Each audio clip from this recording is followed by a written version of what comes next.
everyone. Thanks for tuning into this episode of the SpookNotes podcast, where we get academic about everything that goes bump in the night. My name is Marlayna. And I'm Connor. And on this episode, we will be talking about... Dr. Sleep. Dr. Sleep? Mike Flanagan's 2019 film, Dr. Sleep. Much anticipated, if I might add. Indeed. So yeah, this is going to be another first impressions video. And kind of like, well, I don't know how much we're going to get into it, but it's going to be kind of like a movie/book kind of review. But mostly for you. Because I've read the book, but I read the book like, I think, almost 2 years ago. Yeah, and I just finished the book as of today. So I think that kind of pairs up nicely with seeing the movie today as well. I can have that whole contrast. Though this is a little bit of a different first impressions episode. Why? Well, first off, we kind of have already told each other what we think in general terms of the movie. Well, yeah, because we saw it with other people. We saw it with Connor's dad and Connor's brother. And at the end of the movie, they're like, so, what did you guys think? And I'm like, we both pretty much had to say we liked it. It was good. And also, the other difference is usually we see a movie and then literally just drive home and record, but we saw the movie probably like 7 hours ago. I know, which was 7-8 hours which was ago. Really hard. So we've been waiting. We were waiting for half a day. This moment to talk to each other. Exactly. How's it going? Hello. How's your day? Hi. Good, how are you? You know, it's not so bad. Alrighty, well, okay, so obviously we've pretty much already given our recommendations. Yes, you should see it. And in fact, you know what's funny is I actually think, maybe this is going to go too deep into my other thoughts, but I think that this is actually a movie that I would recommend to Stephen King fans, to horror movie fans, to Stanley Kubrick fans, like fans of just like film in general. Yeah. So like, I don't even think you necessarily even need to have seen, well, I mean, you pretty much should have seen The Shining to see this movie, but I still think it's also an enjoyable movie on its own too. Well, because it's, like, obviously there's like some backstory with The Shining, but ultimately it's kind of, it's like its own separate thing. Like, obviously we'll there's get like, into yeah, that. we won't spoil anything too much for you guys, but basically, yeah, as Connor said, you know, go see this movie. We give our full permission to go see it. And then return to listen to the rest of this podcast, because it's going to be uber juicy. And I will say also as well, unlike The Lighthouse, where before we got into spoilers, I said I would recommend this movie, but like only if you're like a film fan or like a horror fan, I would recommend this movie to pretty much anybody. Yeah, you know, now it's 2019. We got to be inclusive of all the peoples. Okay. Horror film addict, horror movie addict. If you're not an addict of any kind, go see this movie. If you are an addict, see this movie. What is the line in the original Shining when he's like, oh, I gotta tell Wendy that she's something of a horror film fan or something like that? A horror movie addict. I don't know what he says. Whatever. That line. Yeah. All right. Okay. So go see it and come back. And for the rest of this thing, we're gonna be talking full spoilers. So, yeah. Alrighty, Marlayna, what did you think of Stephen King's Dr. Sleep? And before you answer that question, I just want to say something. Obviously, I'm going to be talking during this thing as well, but I'm just really interested to hear you kind of just go off on everything you thought about it, because I just really am interested just listening to what you have to say, because I feel like you're going to have a lot of opinions. Well, yeah, okay, so if you guys don't already know, my favorite scary movie of all time, if not my favorite movie of all time. I was going to say, it might be your favorite movie of all time, period. Is Stanley Kubrick's The Shining. Mm-hmm. I love it in every possible way. I've watched every documentary about this movie, read every fan theory. I'm a huge Shining fan. So this movie and the book was really, you know, well anticipated for me. Like, I had a lot of high expectations. And, you know, I wasn't disappointed in this movie at all. Like, it wasn't perfect. No. Because, you know, nothing's as perfect as Stanley Kubrick's The Shining. But I would say this was a very well-made movie. It was very well thought out. Not only did it incorporate a whole bunch of elements from the book, from which it's based on, it tried to tie in as many elements from Stanley Kubrick's The Shining, as well as referencing Stephen King's book as well, The Shining. Mm-hmm. So it was like Mike Flanagan just decided to smush them all together and make this one massive movie, and I think that's awesome. See, that's the thing is, like, I read this thing that basically it was like a big juggling act, and I think this goes to show how good of a filmmaker Mike Flanagan is, and I think we've seen that already, like, between Gerald's Game and Hill House, and some of his other ones, but those two specifically stand out. I already knew that he was a really good director, but this just really cemented it for me, because let's think about what he had to do, okay? He had to make a movie that was a sequel to probably what many people consider one of the best horror films ever made. Mm-hmm. He had to make an adaptation of Stephen King's novel. Yep. Which in itself is a sequel to Stephen King's book, but not the movie The Shining.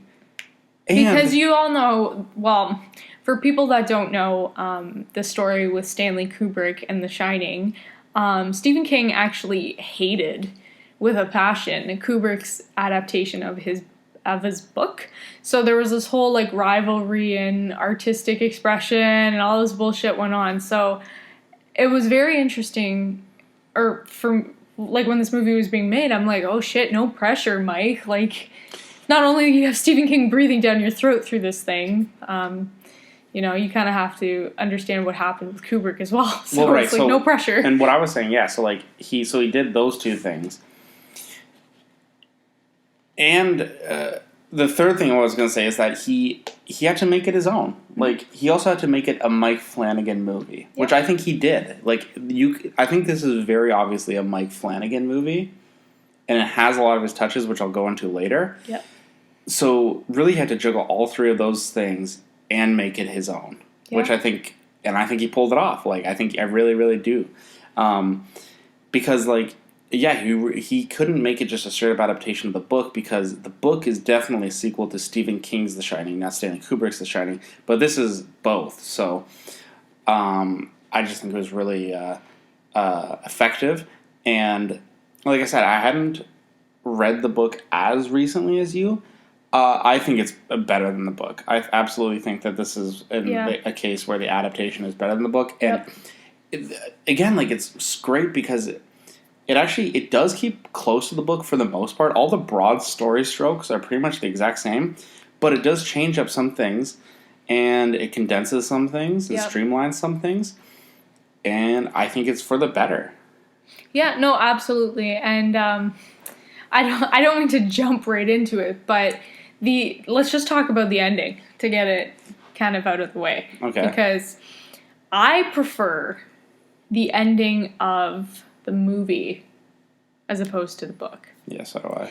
I think it makes so much more sense. It's kind of like a nod to, you know, those true Shining fans for the book, and in the, well, not so much the movie, but going back to the book, which Stephen King wrote. It's kind of like a nod to that, because in Dr. Sleep, the Overlook kind of burns up in flames. Like, you have that whole situation going on with the boiler room, and that was one of the prominent things in Stephen King's The Shining, like the book. And that was one of the reasons why Stephen King was so pissed off at Kubrick, because he completely changed it. He left the Overlook standing. It wasn't, you know, in line with his story. So I think that was a really nice touch. I really appreciated that. And it kind of just gave an ending for the hotel itself, because I feel like if you were to just leave it be, it kind of gives like a possibility for another movie or another franchise or something to get involved with that. And I think you just need to end it, you know, just end it while it's still good. I think that I have two thoughts on that. First off, I think that this movie was very in a way personal for Stephen King, because of the fact that he had the big problem with Stanley Kubrick's The Shining, and the fact that, like, he always said, like, Kubrick's movie was cold and unfeeling, and that's why it ended in ice and Jack frozen, versus Stephen King's story was more warm, and that's why it ended in fire. And I think that this movie kind of did. I mean, if you perceive it as a wrong, it righted the wrong of the ending of Stanley Kubrick's film, because it did end in fire and warmth and stuff. And that's when I was talking about earlier, how it has like the Mike Flanagan touches. I think what defines a Mike Flanagan movie is that they're horror movies and they are scary. Like, there's some parts of this that are really scary, and then obviously like Hill House is really, really scary and things like that. But at the end of the day, I do think his trademark style is they are happy movies. Like, they always have a happy ending, or at least a bittersweet ending. Yeah. And that's sorry, you go ahead. And yeah, and like I just think like he really cares about his characters, and he really cares about, you know, I think the difference between Kubrick and Flanagan is that Kubrick is focused more on the aesthetic parts of it and the filmic parts of it, and the characters and the plot are secondary. Yeah. You know, even though the acting is obviously good in all Kubrick's movies and everything like that, but they're secondary to the film, versus I think Flanagan, he always puts the characters first. Well, yeah, and like I definitely feel like, you know, not only with this movie, but with Hill House and Gerald's Game, it's more focused on character development and ultimately redemption of the character, because they go through, you know, some form of traumatic experience growing up or whatever, and they're overcoming through it. They're working with their inner demons or outer demons, what have you, to try to overcome that. And it's, you know, very applicable to a lot of people. Like, I'm not saying I'm Jack Torrance or anything like that, or sorry, Dan Torrance, but we can all kind of find some piece of that where we relate to. Like, we're going through something, it's bringing us down, and we just got to work through it and keep going. Like, that's, you know, a relatable thing in many lives. Yeah, absolutely. And I think, like, that's why I said earlier that I think that this movie is also a personal movie for Stephen King, because, I mean, really, at the core of this movie, it's a movie about a man who has to deal with problems of his past, had to deal with childhood traumas, and he deals with it in a way where he represses it through addiction. And then he has to find his redemption. He has to realize that he is more than his addiction, and he is more than the bottle, and he is his own person. That's why we'll get into it more later, but my favorite scene in this entire movie, I don't know about you, but hands down might be my favorite scene I've ever seen in a film this year, was the scene with him and his dad at the bar. Yeah. I think that's like the thesis of this movie. Well, yeah, like it's him coming face to face with not really himself, but kind of himself in a way. It is. Well, I mean, it's the worst part of himself. Because that's why this film is such a redemptive film, because, you know, you see that in the very beginning of the film with like that scene where he's in the apartment with the lady that he slept with and the baby, and that's his moment where if he had continued down that path, he would have turned into his father. He would have turned into the Jack Torrance, where it would have just been the anger and the bottle consumed him. But he is a better man than his father, and he turned around and he's like, I can be better. And I think the other thing that I really like about Mike Flanagan and his sentiments and this movie in general is this movie is about friendship, and that's why there's an Easter egg to the Dark Tower with Quartet. But that's also about friendship, and this movie's about friendship, and this movie's about realizing that sometimes it's okay to look for help to better yourself, and to realize that, you know, the only way we can be better is with the help of our friends and our loved ones. And that's something that I think in The Shining, Jack very much kind of pushed away. He's like, I didn't want to help. I want this to be. I want to do this by myself. He took the job of the caretaker of the Overlook to be by himself. Yeah. Versus this movie's all about Dan opening himself up and realizing that it's with by connecting with others, and both by getting help and giving help. Yeah. That you become right. the man you should be. Wow, that's so deep.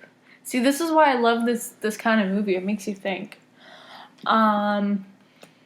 What else did you like about this movie? Like, I could go on. I could pick this apart. I mean, I think from a base level, I think that the performances were all really good. I think that Ewan McGregor was... He was the perfect portrayal for this character. Mm-hmm. I could have not thought it any better than because him. he was a hero, but at the same time, he wasn't some like overconfident. Like he's like an everyday guy. He's an everyday guy, but even more than that, I think like he's a very... I think especially near the beginning of the movie, he's a very vulnerable, and he doesn't really think that highly of himself. Yeah. And then it takes, like, the thing he goes through this movie to actually realize that he can do it. Mm-hmm. So, I mean, I think that he plays that very, very well. Yeah.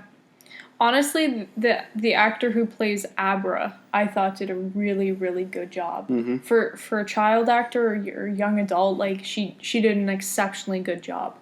And I feel like she definitely has set such a good foundation for herself in her, acting career. Mm-hmm. And also, like, with the other actors in this as well, like, the one who plays Rose the Hat, or Rose O'Hara, Crow Daddy, like, all them, it was just a solid cast. Mm-hmm. And I think that, really shows with a director like Mike Flanagan, like, he really takes the time to handpick who he wants to play as his characters. And he did that with Hill House. He did that, oh my god, with Geraldine. Like, you really, like, who is the best fit for this role? And I really appreciate that because it makes it more believable. So, yeah. Speaking of, like, when we're going through the cast, another character that I really enjoyed was the character of Billy Freeman. Is that his name? Yep. Because he, I think he kind of he's like, to me, the classic Stephen King character, in that he might seem kind of hokey, the idea of that character, but it reminds you that, like, there is evil in this world, because a lot of Stephen King books are about the evil in the world, but also that there is just good people out there. Yeah. People who are, like, willing to take a chance on other people, and people who... realize that some people, they're not bad people, they're just maybe down their luck or whatever. And I think that he really did a good job of that. And as well, when you're mentioning the True Knot, I think that, like the book, because I think the book does a really good job of this as well, this movie also kind of shows that it does a really good job of balancing, because they are absolutely villains that you hate, and you want to see, you want to see Dan and Abra beat them, but at the same time, you also understand, at least partially, why they do it. Because I think Mike Flanagan has to walk that line of, he can't make them too, like, relatable, because they torture children, and they say that they are going to torture children, they do torture children, but at the same time, they do it to survive, they do it, because, like, they are selfish, but it's just all they know. And they do care for each other. Like, they are a family in that sense. And I think, like, when you do see, like, the scene when it's, like, the shootout and Dan and Billy kill all those True Knot members. Well, like, Rose is just, like, absolutely, like, in pain. Yeah. She's screaming. She just doesn't even know how to cope, because this has been her family for... like, hundreds of years. Yeah, so it's just like, holy smokes, I can't even imagine, what that must feel like. And it's hard to imagine that from, like, a villain's kind of perspective, because you're like, oh, well, fuck these people, but, that was somebody's family. Mm-hmm. Okay, so when we were talking about Billy Freeman, I have something to say. Mm-hmm. I like him better in the movie than I do the book. Simply because in the book he's portrayed as being this older man. Mm-hmm. And especially at the end of the book, he dies. Does he die? I can't remember. I literally just read this. But he makes it like he's in the climax of it. Yeah, like the Overlook. Okay, from what I remember, this is what happens. So he, in the book, takes Abra, or not Abra, it's the mannequin version of Abra, up the mountain, and Dan tells him to dress, like, younger, because he's supposed to be Abra's uncle or whatever. Mm-hmm. And then he's starting to do, like, cartwheels or something. And then Rose sees that, like, he's actually this old dude. But, like, I literally can't remember what happened. I just read this, like, 2 days ago. Well, I think the fact that he does die in the movie... Yeah. And I wasn't expecting that, too. I think I know. I could tell from your I was reaction. like, what the fuck? I think is better because A, it shows that the True Knot are still dangerous, and B, I think it does streamline it because really, all you need in that final confrontation is you need Dan, you need Abra, and you need Rose the Hat. I don't think you need those other characters. I don't think you need the other members of the True Knot. It's about those three characters, right? Yeah. Those are the central three characters throughout the movie. So killing off Billy does streamline it, which is what I like. Yeah. Yeah. Also, did they kill Abra's dad in the book too? No. And okay, that was the only. Well, there's two major faults, and I guess we'll kind of blend into them now. Okay. I did not like how they killed Abra's dad in the movie because it's not like he is somewhat of a pivotal character in the book. Like, he's kind of like, oh, I don't know if we should do this. I really care about my daughter, but then he does do this, and like, it's like they're still like a family, right? I just don't like how they killed him off so quickly, and the fact that like Abra really didn't have a reaction. I don't know about this chick, but if somebody killed my parents or whatever, I'd be like inconsolable. You would not be able to like, well, I don't know. I'm 24, so maybe it would be like a little bit different. But like for somebody who's early adolescent, that's a pivotal person in their lives, and just to be killed off so quickly, and then for her not to have a reaction, I'm like, I don't know. And then like the mother was the same way. Like she didn't really care. Like, was this guy a bad guy? Like, I don't know. That's true. That's a good point. Yeah. So I did not like that. And then also, at the end of the movie, when you see all the ghosts from the Overlook kind of all coming together, I don't know if I like that. Like, I like the concept. Like when they're killing Rose? Yeah, but it's like, I wish it wouldn't have been so campy looking. You know what I'm trying to say? I found it looked a little bit like fake. Like, I know it's fake, like but so like I don't know what you mean. I don't know. I just found it really cringy almost.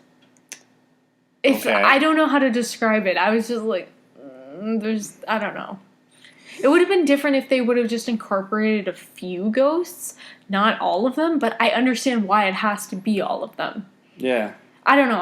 I'm weird. The way I picture it in my mind is I wanted the characters to be exactly like the characters in The Shining. But I understand why they can't do that because, A, people have died, and you can't do that because of artistic rights of Kubrick. So okay, it's so let me ask you a question then. Going off of that, more than just the ghosts, what did you think of, like, Dick Halloran and Wendy Torrance? Yeah, okay, so Dick Halloran at the very beginning, when he's talking to Danny, I was like, for a moment, I was like, oh my god, like, are they going to pretend in this movie that he's not dead, that he lived all along? Like, are they going to go based off the book or based off the Kubrick movie of this?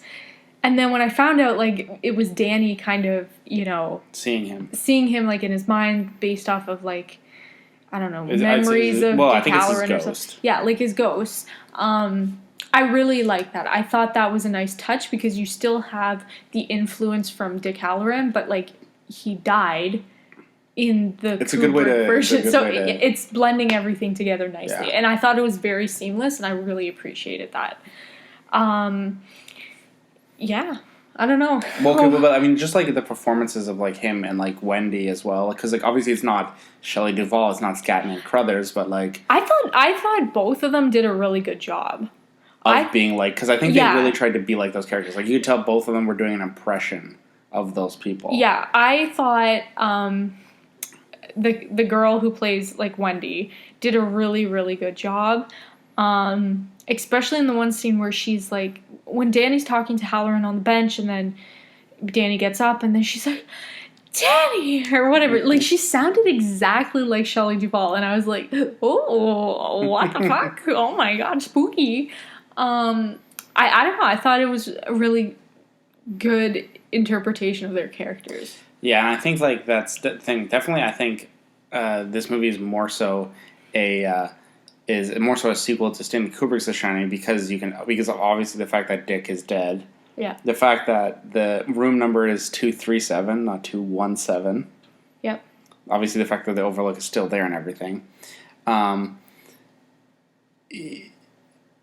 Okay, so I guess I wanted to ask you about, because this was like a major thing for me, and I've actually seen some people actually differing opinions on this, so I want your opinion on this. Mm-hmm. What did you think of, because it was Henry Thomas from Gerald's Game and Hill House, who played Jack Torrance, Jack Nicholson's character. Mm-hmm. What did you think of him? Okay. In a perfect world, if people didn't age, yes, I think Jack Nicholson would have been a better actor. You can have that de-aging makeup. Or that de-aging, like, CGI stuff. Yeah, but then you can tell it's fake. Mm-hmm. Like, it's not the makeup or the aesthetic, it's the acting. Mm-hmm. But, like, anybody can pretend to look like Jack Torrance or Jack Nicholson, sorry. But it's how he carries himself as a character. It's how he portrays his voice and, you know, his facial mannerisms when he speaks. Like, it's a whole character that he puts on. I thought for this movie and what they did with this movie, I thought they did an excellent job. And if anything, I really, really liked that scene. I thought it was good. I thought it added to the movie and kind of wrapped it up really nicely for me. Mm-hmm. What about you? Yeah, no, I agree. I think that Henry Thomas did a really good job of being Jack Torrance / Jack Nicholson. Mm-hmm. It's funny because I almost get those mixed up in my mind. It's like, who are they? Oh, yeah. They're the same person. Because here's the thing, like, one thing we did mention is like how there's so many Mike Flanagan actors in this movie. Yes. And I think I really do like Henry Thomas, like, in everything I see him, and he's really, really good. Mm-hmm. And I think he was good here, like I said earlier, I just think that scene is so good because it is like, because we've seen Dan struggle so much with his alcoholism throughout this movie. So that final scene where he is being offered it by his dad, and he's trying to tell his dad about how when his mom died, and his dad just won't listen because it's really not his dad. It's just the hotel's memory of his dad, right? Mm-hmm. So it just really touched me in that sense. And then, yeah, like when his dad comes back to him and he's giving that speech about like how, you know, your family takes things from you, and then the alcohol is the medicine, which is a callback to the book, The Shining. I really, really liked it. I thought that it was a scene that needed to be there because in the book it's different because if the Overlook is not an actual building, it's kind of like a ruins, right? Right. Like there's a few rooms that are still there. Yeah. So if the Overlook is not an actual building, you don't need to have that scene, and it wouldn't make sense.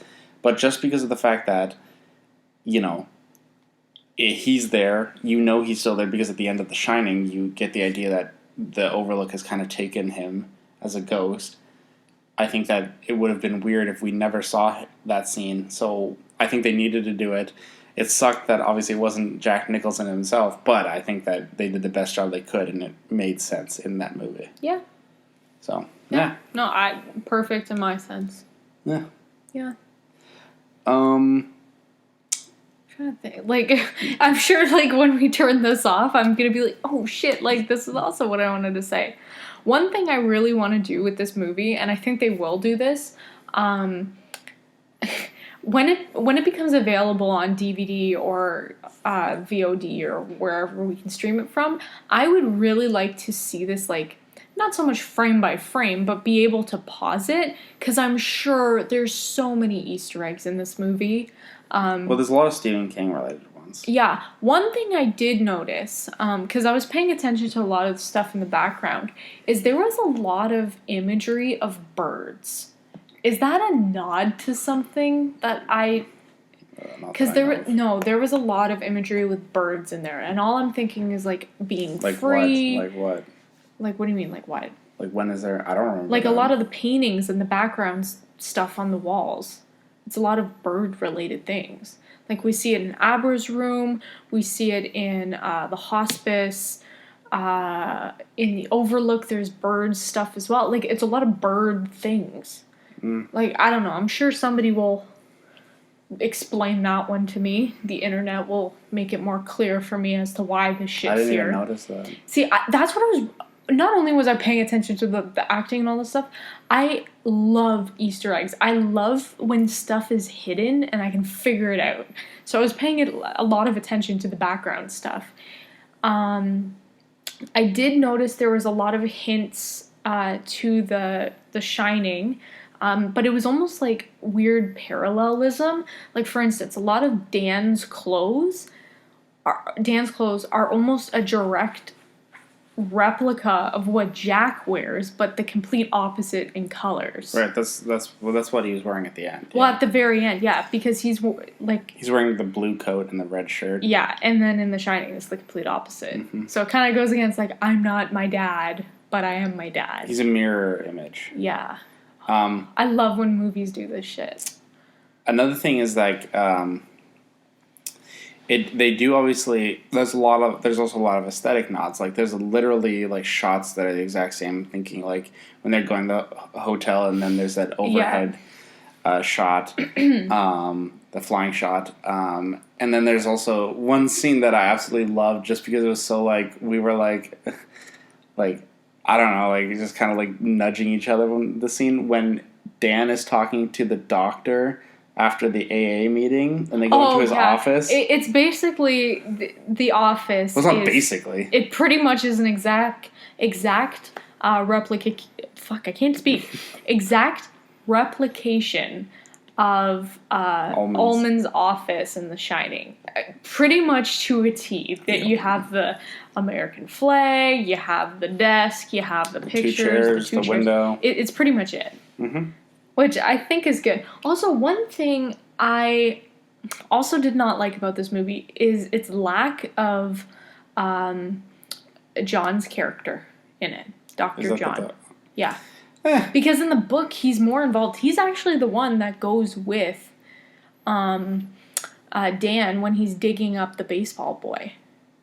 Yeah, but I mean, like I think it's about streamlining. It's about just making it, like, you don't need all that. You don't need that. That was, like, the biggest kind of flip for me, is that they kind of cut his character out. Because in the book, like, really it's this whole thing going on between Billy and John and Dan and then Abra's dad. It's like this whole thing. And then in the book, they're also... One thing that they completely cut out is their whole, like, trip to, like, the motels and back and talking, you know. Like, but again, it's a streamline. I know. So you'd have to do it, or else it would just become redundant. I was going to say something else. I can't remember. Well, okay, one thing I will say is kind of a little bit of a negative, but I don't think it's that bad, is the fact that in the beginning, I think in the first hour of the movie, I think it seems very jumpy. Because it's kind of like, we have to tell the story of Dan, we have to tell the story of the True Knot, we have to tell the story of Abra, and it kind of, like, very jumps between those a lot. But I kind of like that, too. I don't know, I like when everything's kind of going on, and it's necessary. You need it to set it all come up. Together, yeah. But I kind of like it, because if you just focus on one, it'd be like, okay, well, what about the other people, you know? Yeah. That's how it kind of is in the book, too. It's very, jumpy. But in a book, it's easier to do that. And less so in a movie, right? In a movie, you want visual continuity. By the way, another little Easter egg. You know how you were saying that when there was, like, the scene at the baseball game, the one spectator seemed familiar? Yeah, was that him? What? Mike Flanagan. No. Okay, who was it? It was the kid who played Danny in the original Shining grown up. Oh my god, you're right. You're right. Because I was like, that guy looks fucking familiar. Is that the director? Like, and you're like, oh, no, I don't think so. Okay, makes sense. Yeah, it was that guy. I'm glad they, brought him back. What is he doing now? He's a teacher, right? I have no idea. Oh. One thing I wanted to ask you about is, what did you think of... Because obviously I think that this movie is very much Dan's story. It's the story of Dan, right? Mm-hmm. What do you think of his kind of journey, like kind of this whole story about like, his journey from like the return to alcoholism, but and also his time spent in the town of Fraser, and like when he's the nurse in the hospice, like because it is a little bit different from the novel, but also it's kind of the same with the whole cat and everything. Like, did you like that stuff? Like, or did you think it was kind of unnecessary? Well, I kind of think it is necessary because that's his story, where he's this stumbling, bumbling drunk, and then he sees the whole situation with his girlfriend at the time, or whatever, friend with benefits, and then she has her son, right? Like, in the book, he feels very indebted to that, and he feels almost like, I wouldn't say like a spiritual connection with the kid, but he's very worried about the kid, that he kind of just left the child in that situation, because in the book it talks about how this child saw the cocaine on the table and was like, "Oh, it's candy." And then Dan is like, "No, it's not. It's cocaine." And like he kind of feels this guilt that he left that child in the situation. So I feel like both in the book and in the movie, it's like he's using that as fuel to redeem himself in that situation. Because he feels bad about what he did and how he left that, and then also took her money. And it also mentions this in the movie, that he has a debt to pay. Mm-hmm. So I think that's his debt, per se.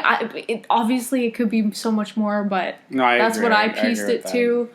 Yeah, I don't know. I thought it was both necessary in the book and in the movie because it kind of sets everything up. Mm-hmm. And also, he's working through his alcoholism. Mm-hmm. He goes to the teeny town. Also, I was trying to think about. I was thinking about this when we saw the movie. Is the reference of teeny town kind of like a direct parallelism to Jack and the Minotaur theory? Because the way I think about it, like, you have Danny, and he's kind of, like, overlooking this whole small town. Isn't it kind of like the same thing? Yeah, I guess so. Or maybe it's just, like, there's something there. I don't know what it is. One thing I will say is that probably my favorite part of this movie, and again, this goes back to how I think Mike Flanagan is, like, a very emotional director, and you get the emotions out of his characters a lot, is that when Danny's in the hospice and when he becomes, like, when he takes on the namesake of Dr. Sleep, and he's with those patients, like, I think those are really poignant and kind of important and beautiful scenes because it gives Danny something to live for, and that's why he does the things he does later on in the movie.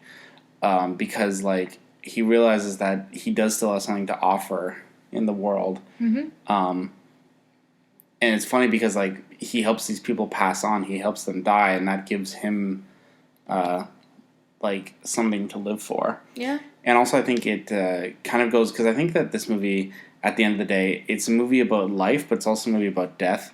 And how really, like, the most scary thing is death and how it's inevitable and it comes for all of us, but it doesn't have to be scary. Mm-hmm. And that's why what I think Dan's whole thing is that that's why he's not afraid to die at the end, because he's been helping people move on, over. You know, for so long that when it's his turn and his mom comes back to help him, he's not scared and he's ready to accept it. And he knows that this is what he has to do to save Abra.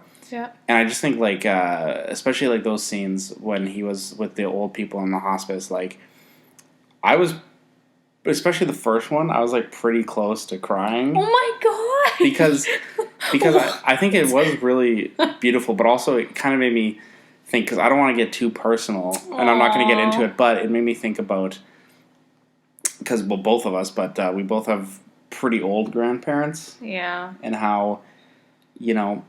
death is something that's going to come sooner rather than later, but it's something that you don't have to be afraid of. Yeah. And I really like that because it's about, you know, making the best of life while you're there, and he kind of is with them in those, like, final moments. Well, yeah, and he's telling to his patients, like, almost reminding them of good experiences that they've encountered in their lives. Like with the first guy, he's talking about, oh, do you taste the blueberries?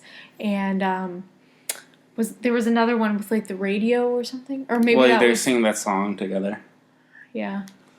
Yeah, no, I don't know. I really, really like that, and I think that you could easily say like maybe there's too much going on in this movie, maybe it's too overlong, or maybe there's too much stuff to it. But I think like those kinds of things really add to it, and are really important like for that character. And I think like that's why this movie is so special, because it does take the Stanley Kubrick movie and sequelize it. But and obviously I don't think that this movie's a better movie than The Shining at all. But it has so much more heart to it that The Shining lacks. Yeah. And you could watch these movies back to back, but I almost feel like they're two very different movies, just because this is a movie where it's about the characters, it's about their lives and their stories, and that's the important part of it, you know? Well, yeah. Like, the way I would differentiate the two, when you're watching The Shining, I would say you're watching a horror movie. This is it. You're watching a straight-up horror movie. Because there's no heart in it, right? But with Dr. Sleep, I would not even say this is a... Like, it has horror elements. I mean, it's still a horror movie. It's still a little bit scary. Yeah, but I wouldn't say it's not the same. Yeah, you know? No. Whereas the book The Shining by Stephen King, I would say it's more comparable with like the heart and soul as Dr. Sleep. It has that like warm, fuzzy feeling, and like it's not my favorite book I've ever read, but like it's up there. I really, really do like it because it gives reason. It gives more. It gives a better outlook and perspective of Jack Torrance's character overall, because it gives him duality. Like, you have the father and the husband side of Jack, and actually a nice person who wants to overcome his alcoholism and all that stuff. But then you also have this darker side. Whereas in Kubrick's version, he just encapsulated all the bad parts of Jack Torrance. And I think that's why Stephen King had such a hard time liking this movie, because it wasn't the character he created from the beginning. Because Jack Torrance is more than just evil. Like, he's a good person. And that's what Dan is. I feel like Dan is the exact, like, how do I say this? The exact replication of how Stephen King wanted Jack Torrance to look in The Shining. Well, I think the difference is that Jack Torrance is a good person who becomes corrupted. Yeah, but then who redeems himself and kind of becomes good. Because in the end of the book, he kind of acknowledges that the hotel just wants him, and he sacrifices himself in the boiler room. Versus, I think the difference is that Danny was never truly a bad person, but needed to find himself. Yeah. Yeah. So, yeah. I mean... Okay, let me ask you a question. What did you think of kind of the ending when they actually got back to the Overlook? Did you think that they did a good job of kind of recreating the physical setting, but also kind of the feel of the Overlook from The Shining? 100% loved it. One of the best parts of the movie for me was when they're driving up the mountains and they're going to the Overlook Hotel, and you kind of get that similar cinematic experience as Kubrick's movie. I literally had goosebumps all over my body. So. I was like, oh my god, yes. That is it for me. Like, that part made it solid. The part at the bar made it solid. The part when it was burning down, like, made it solid. It's those kinds of things I really, really like, because it's a nod to not only Kubrick's version, but also Stephen King's Shining. I just love when everything just lumps itself together and it's all just one big thing. Let me ask you something before I forget it. Was there anything in this movie that scared you? I mean, there's a few jump scares.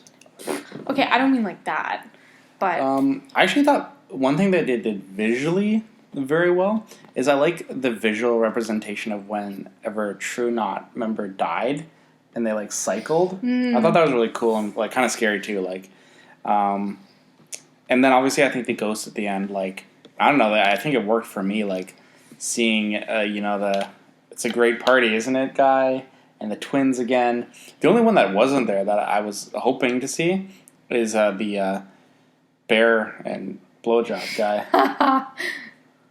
Yeah. I didn't think that was going to be. That was almost like a sick Easter egg, kind of.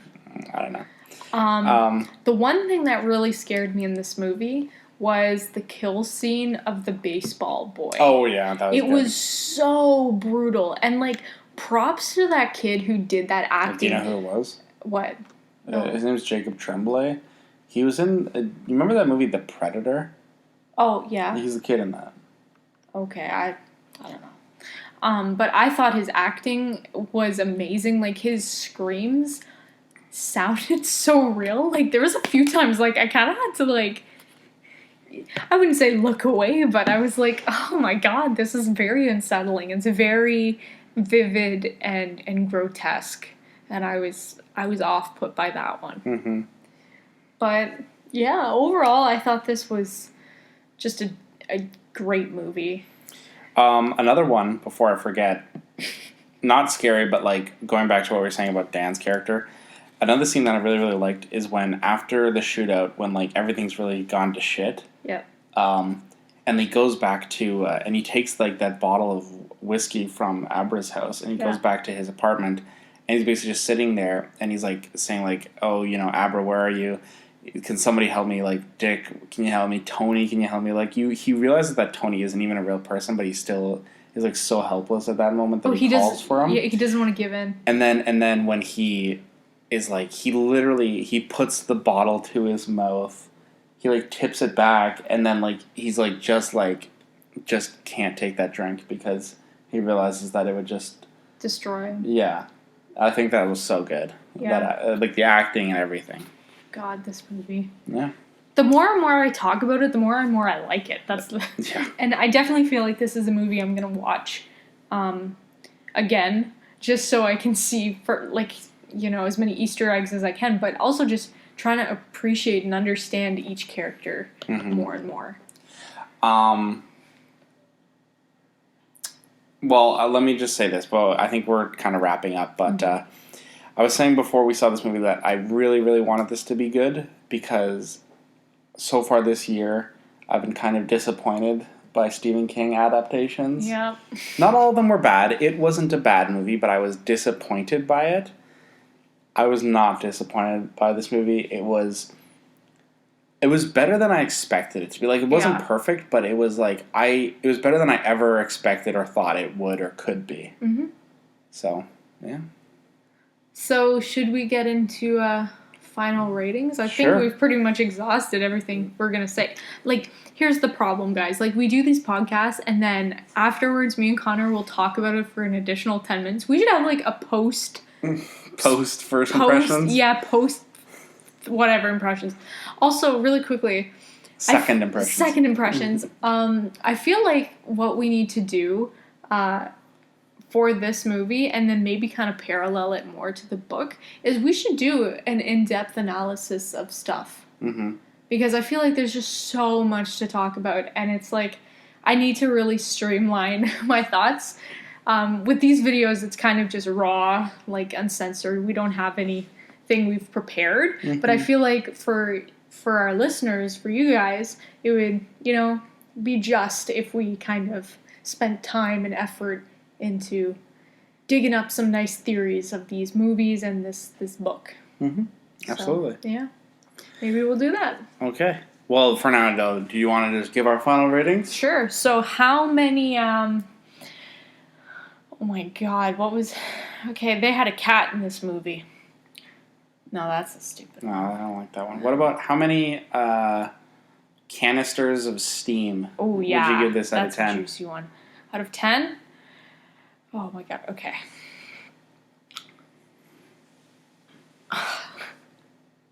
I know we don't really like to break it down to the nitty-gritty. I would give it a 9.75. Jesus, no, Marlena. No, here's the thing. Because I don't want to say 9.5. I don't even like giving half points. I give full numbers. That's it. I don't like doing that, though. Fine. 9.75 for me. Just because there was a few things that I really wasn't 100% on. But that doesn't mean it wasn't a great movie. I thought it was excellent in most ways. But it was just like a small few little details for me that just kind of, if they were done differently, would have made it a perfect 10. Okay. Yeah.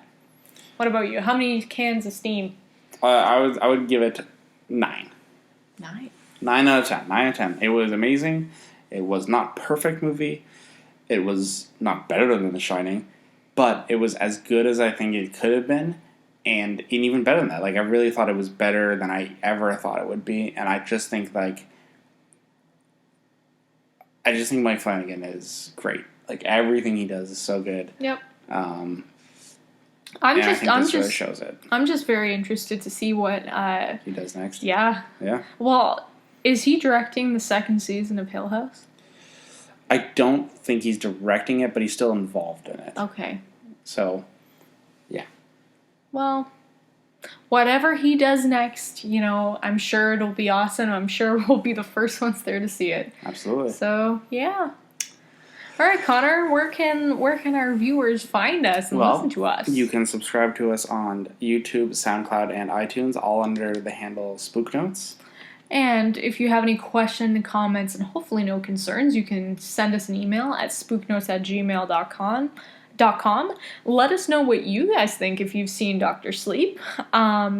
If you've read the book, if you've seen The Shining, just let us know what you guys think about these movies. We always like hearing your opinions. They matter a lot to us. Yeah. I don't know what else to say. No, I think we've kind of said it all. Yeah. All right. And as always, lol, don't... Shine on. Fuck. Shine on, pony boy. Okay. So, and as always, don't forget to cite the Spook Notes. Bye.